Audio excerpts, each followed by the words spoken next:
what actually happened was I ignored this deck, feeling a little bit mediocre about it. It's almost aggressive in how clearly it speaks. It's not like I'm gonna get rid of it. My new sacred text, almost.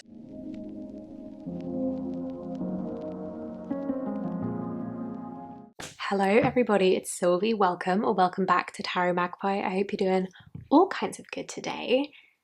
We're talking about October. We're doing my monthly wrap up of my tarot practice, as well as some things that I read during the last month. October was so busy. Oh my goodness. October was just, I'm tired. That's how October was. I'm tired. But I had some good tarot practice stuff and I'm gonna get into it.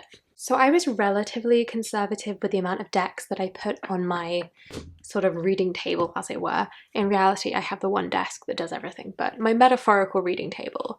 Starting with the Shadowscapes Tarot, which was my daily draw for Libra season.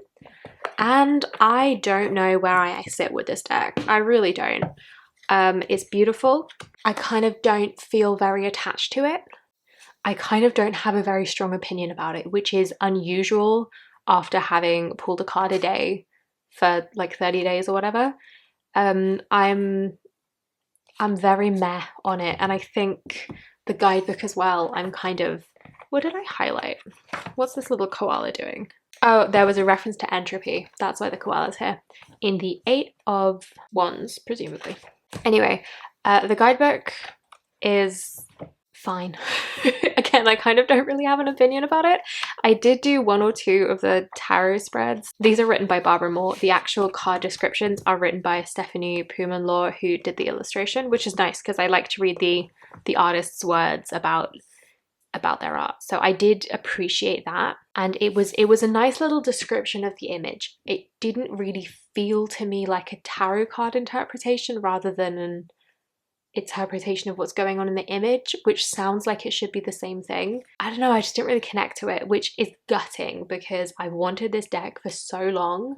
It featured in my first why haven't I bought these decks yet video back early this year, and then I did go for it, and now I'm kind of like meh. That's upsetting. Anyway, I did do one or two of the spreads because Barbara Moore is great at spreads. I have a whole spread book that she's written. Do you know what? I don't remember what I did. I think I did the Message from the Universe, and then I maybe did the Balancing Act. This tells you what October was like. My brain is fizzled to a crisp. And yeah, the artwork's beautiful, but I just don't have any very strong opinions about using it as a tarot deck, which is really odd. So I'm kind of disappointed about that because I really want to love this very much, but I just have not yet fallen in love with it. It might be a slow burn. I don't know. I'm obviously, it's back in its box, it's on its shelf, and it's not like I'm gonna get rid of it. It's not like I'm gonna move it along or say goodbye anytime soon, but I was hoping to like really fall for this deck, and that just hasn't happened, at least not yet. So that is my thoughts on the Shadowscapes thus far. The main focus when I made my tarot deck plans, my tarot plans for October, was going to be the Thoth. I was going to do a Thothtober. And what actually happened was I ignored this deck for weeks. No, I ignored this completely for the first half of October. And then I decided to do Drop 'em 78, literally last minute on the day that it started. I was like, you know what? Let's do Thoth. Let's do Thothtober 78. That was bad, I'm sorry. But I decided last minute to drop 'em 78 with the Thoth. So I haven't really done a reading with the Thoth. I am doing Drop 'em 78, so I am working my way through. I am reading, where's it gone? I am reading through Understanding Aleister Crowley's Thoth by Lon-Milo Duquette, which has been very recommended. I've also had a couple of other recommendations for good Thoth books, so thank you to everybody who gave me some Thoth recommendations, although I'm always happy to hear more. So I'm pleased. I consider this a success. I'm working with my Thoth deck. I'm getting to know the Thoth deck. That is absolutely stunning. I adore the artwork in the Thoth, and I always have. I felt intimidated by the Thoth for a long time because I felt like the Thoth was a little bit gatekept by some edgelordy Crowley fanboys, and I was not about that. I'm just really pleased to be getting to grips with it. I feel like I've been waiting, and that's made it all the more exciting to have decided to actually get into it. I've had this deck for years. I've had this book for years. I've cracked them open, but I haven't really done anything very sustained with them. So it's really cool to be doing that now. So this is a practice that I am intending to continue right up to the end of the year. If you're unfamiliar with Drop 78, I'll try and remember to leave a link to Mindful Tarot, to her video in the description. And basically it's a daily draw challenge practice that runs from the middle of October to the end of the year, because that's 78 days to get through a whole deck. And yes, that's my thothy thoughts. I have not done a whole ton of, it's beautiful. I haven't done a whole ton of reading outside of just the card meanings. I found a couple of good web resources that I'm going to when there's something that I want to read more of in the cards. That was not very clearly explained. The little write-ups for each card in this book are not very long, so I have taken to Google on a few occasions when there's something that I just want a bit more detail, a bit more context about. I feel like some of it's starting to come together. I have not done any kind of learning, any kind of research into the Kabbalistic Tree of Life associations, because that feels not my place. Basically, I'm not really getting into the nitty-gritty with the Kabbalistic stuff because it feels like it's not my place, but I have existed alongside it long enough to kind of recognize some terminology, and that sort of lowers the barrier of entry for me, because I don't have to fear that I will crack open a book about the Thoth and just be met with a whole lot of stuff that I completely don't understand. It's easier to decide what I am and I'm not going to pay attention to, rather than it all being completely new to me and not knowing what is and isn't going to be important to me. That's what I'm getting at. I have enough familiarity with the Tree of Life that I can more easily scan a book and decide which bits I am going to pay attention to and which bits are not something I'm interested in learning about right now. So that feels like progress with the Thoth, even though I am still very slowly working my way through the actual deck. I feel like it's less intimidating as a whole to me. It just feels a bit more accessible, so that's really nice. So Thothtober was, in its way, a resounding success. To be completely honest with you, my tarot practice outside of my daily draws has been a bit thin on the ground this last month. I've been busy, I've been tired, I've just had limited capacity and energetic reserves. But my daily draw, the Halloween Tarot in a Tin, has seen quite a lot of use. Did I call it my daily draw? It's my everyday carry. This has been my sling it in a bag and go whenever I've been out for the day or for the weekend. I've had a couple of weekends where I've been traveling, so this has accompanied me. I've done a fair few card pulls on the train, pulls for me, pulls for my partner. It's easy to read. It's a Rider-Waite-Smith clone. It's fun, it's seasonal. I am going to be putting this away now, not because I refuse to use a Halloween deck outside of Halloween, just I've picked other things out for November, but it will be not a shame to see it go, but I am already looking forward to being able to get it out again next sort of autumn Halloween season. The Halloween Tarot has seen some use, not for any sort of big serious readings, but for everyday card pulls. It has done its job admirably. The Marielle Tarot, this isn't in my official November deck stash, but I'm going to be keeping this one out because I did one reading with this and then the guidebook made me cry. So I'm going to keep this out just to keep the guidebook handy more than anything else, because I forgot how bloody good the guidebook is. I love this deck and I did one reading with it. And like I say, it made me cry. It was extremely intense and uncalled for, but I have only myself to blame because I know what this deck is like. So yeah, the Marielle is a gorgeous, gorgeous deck. And it was frankly exactly what I expected. I didn't seriously expect to do a whole ton of readings with this deck in 1 month because it is quite an intense reader. So there's that. There's my favourite High Priestess. The Marielle was exactly what the Marielle always is.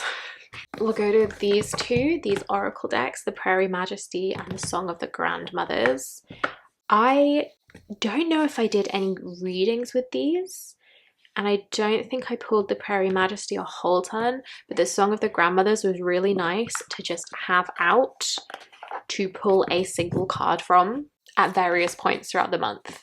Like I say, capacity was limited. I wasn't doing a lot of like big readings. I didn't do a lot of tarot journaling this last month, but I did do quite a lot of pulling a card. This is quite a nice, supportive deck.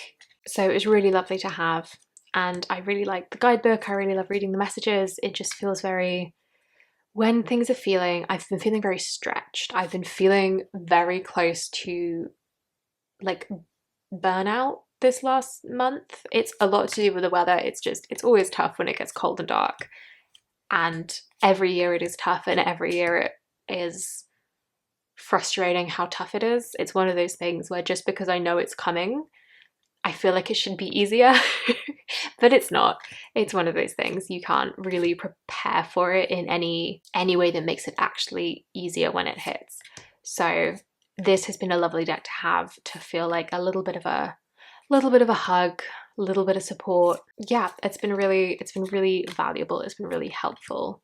And I might leave this one out and about as well. Again, it's not in my official November deck list, but I think I will keep it handy.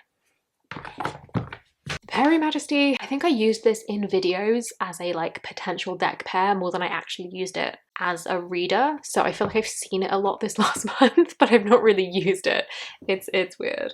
And then there's the last two, which I did kind of put into my deck list as a pair, and I have used as a pair, but I'm going to address them separately. So first of all, the Death Doula Oracle. I don't know what I think of this deck. In a completely different way to the Shadowscapes, I kind of don't know what I think of it. But the issue with this deck is that sometimes it's really, really deep and really profound, and then sometimes I have no idea what the fuck it's talking about, and it just seems completely irrelevant. So I don't know. It's an odd one. It's not found its groove with me yet, or I've not found my groove with it yet. I have used it alongside the Circle of Doors, which is how why I pulled it into the mix, because I knew I was going to keep the Circle of Doors out, and I thought this would pair well with it.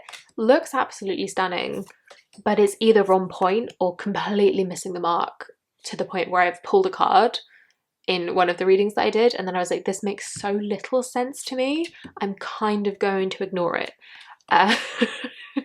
I treated it in the reading anyway, I was treating it as like an additional like little message, an additional little layer, and in the end I was like, this makes so little sense to me that I'm just gonna footnote it, basically.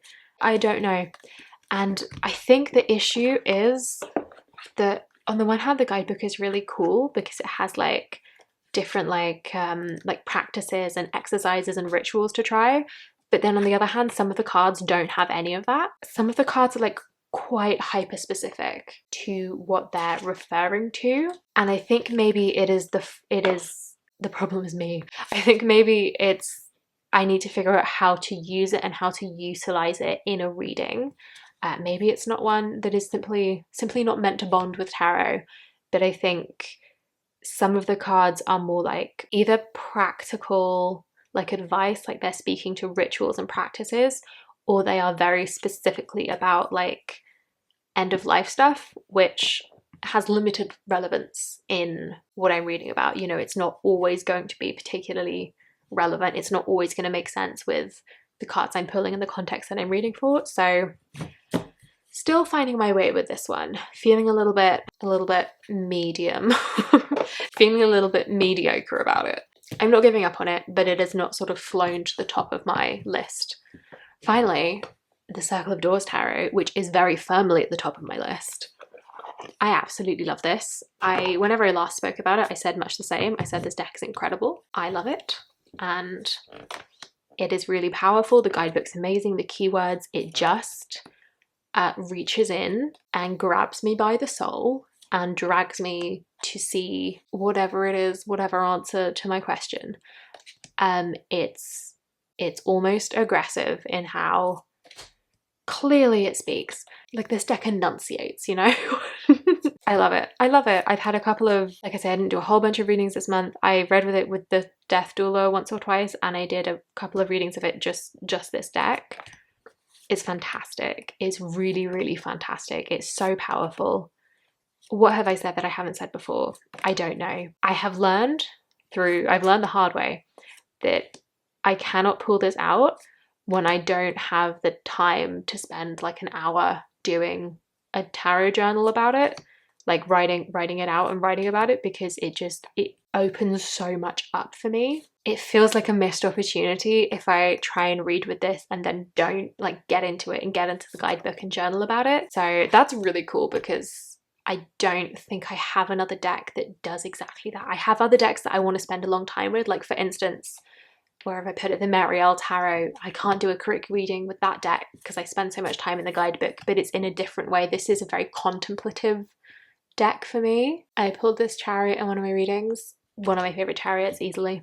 So that is the Circle of Doors. I think it's incredible. I loved working with it in October. This one also isn't going far from my desk. The way that I set up for my sort of months, I have these two mini shelf things, and one of them has my decks on my desk for the month. So the November video, they'll be in there. And then the other one has like other stuff that is new in or that I'm interested in, or like overflow basically.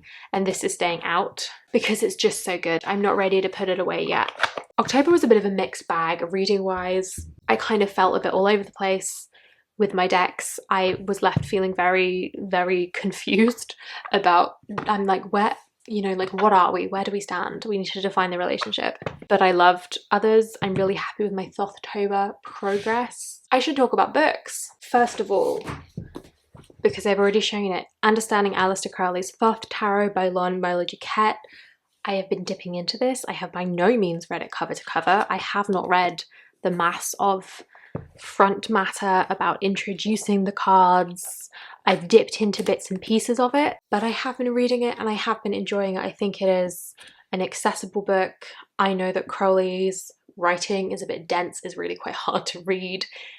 This book does a good job. He quotes from Crowley frequently, but it's very readable. It's very accessible. I'm enjoying it. Also on the tarot front, New Directions in Tarot, Decoding the Tarot Illustrations of Pamela Coleman Smith by Scott Martin. This was the Patreon book club for September, October, so I finished it off last month. I have a review up for my patrons in the fledglings tier to read, but I really liked this. It is looking at the characters, the figures in the tarot cards, specifically in the minors and in the courts, and through the lens of something like a stage production. So height indicates dominance in a scene or more authority, and oh, I get my stage left and my stage right confused, but one of them tends to represent the future, not as a strict rule, but typically represents the future. And so if characters are looking towards the future or they're anticipating something coming from a certain direction, it was really cool. I have no theatre background, so it was all brand new to me, but I really enjoyed this. It's also full of these different exercises that you can do, which I really enjoyed, and I think I'm going to come back to these exercises frequently with different decks. Although this is based on the Rider-Waite-Smith and the card interpretations here are specifically referencing Pamela Coleman Smith's artwork, I think a lot of the exercises you could do with any deck, and I think it's a really interesting way to get to know some decks, and sort of it's adjacent to like path working, I feel like, which is not something I've done a lot of, but you know, imagining the dialogue between characters in a scene, taking tarot cards and like using them to plot a scene with like a climax and the theme of a tarot deck and stuff like that. I think it's really cool. I really enjoyed this. Like I say, I'm going to keep it handy for when I want to do a bit of a deep dive with any other tarot deck. I think some of the exercises in here would be really fun to play with. So that's New Directions in Tarot. Moving on to something a little bit witchy, I got Kellyanne Maddox's new release, Witch in Darkness. I think I'm about halfway through this, maybe a little bit more. I'm currently listening to the audiobook. I think I may be up to like Body in Darkness. So I think I'm about like halfway through the book, and I'm currently listening to the audio version. This is what I did with her other book, Rebel Witch.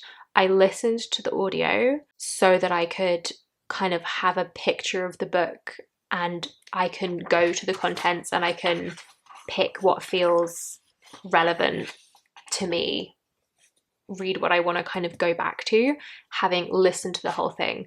She narrates the books herself, so they sound really good, and it is just like watching a really long YouTube video from her. It's great. This one obviously deals with some heavier stuff. It's called Witch in Darkness, Magic for Tough Times, Bad Days and Moments of Total Catastrophe. She talks about some heavy stuff. I am taking it slowly because there is no sense in rushing through that kind of thing. It's not helpful to anyone. So I'm reading this. I expect I'll finish this shortly, but it's fabulous. I love it. Kellyanne Maddox is brilliant. And although I've been listening to the audiobook, I'm very happy to have the hard copy. And like I say, I will be able to revisit bits in the physical book when I want to maybe come back to some of the ritual ideas, anything like that. It's nice to have that as a physical thing that I can reference. More nonfiction. I have finally fucking read Entangled Life by Merlin Sheldrake. It's a book about mushrooms, and it's really very cool. I don't know quite what I expected it to be, but I didn't expect it to be so much of like a kind of social account of mushrooms, which was incredibly interesting. I just had slightly maladjusted expectations going in. It was still incredibly interesting. I wasn't disappointed in any way, but it has made me want to. I wonder if there's a bibliography. Big fat bibliography at the back. I might go back to some of the notes and some of the bibliography and maybe look up some more reading. I am not sure I can articulate exactly what I want to read more of. I don't know. It was fascinating. I'll probably reread it at some point, or maybe listen to the audiobook, because this is so cool.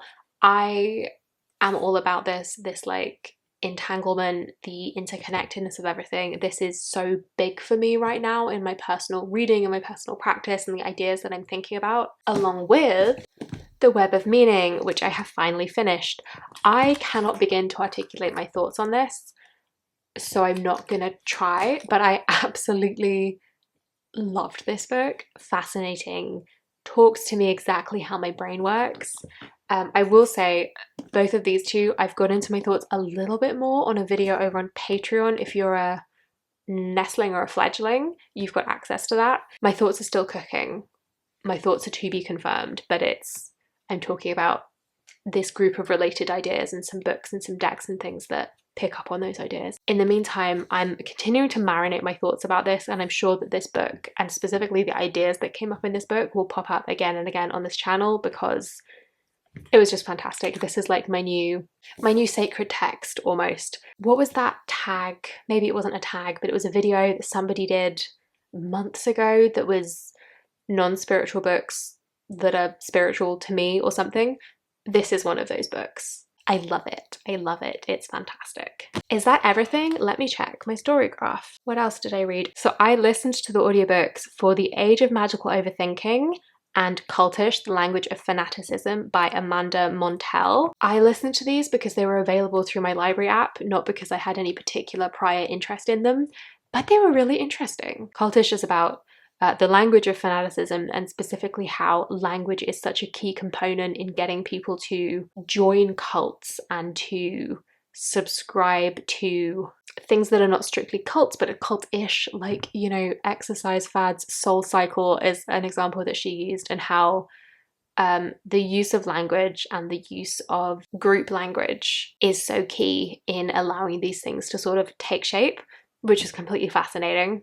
The Age of Magical Overthinking is about, it's about our cognitive biases and how these affect our everyday life. And it was explored through things like ideas about like manifestation and also some ideas of like fanaticism, a lot about things like sunk cost fallacy and our biases that we don't realize, because that's what a bias is, things like the halo effect. It was really interesting. It was less focused than cultish in terms of theme, but it was really interesting. Both of these were really interesting. I was pleasantly surprised. I didn't have particularly low expectations. I just didn't really have expectations. I just listened because they were available from my library. Really, really interesting. I think she's written another book. I might have to see if I can find that one too. So that was my reading. Lots of non-fiction this month. I don't think I've read any fiction.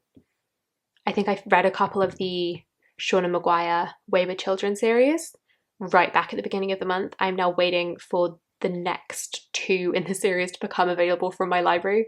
So non-fiction heavy month. Lower quantity of books, but some very good books among them.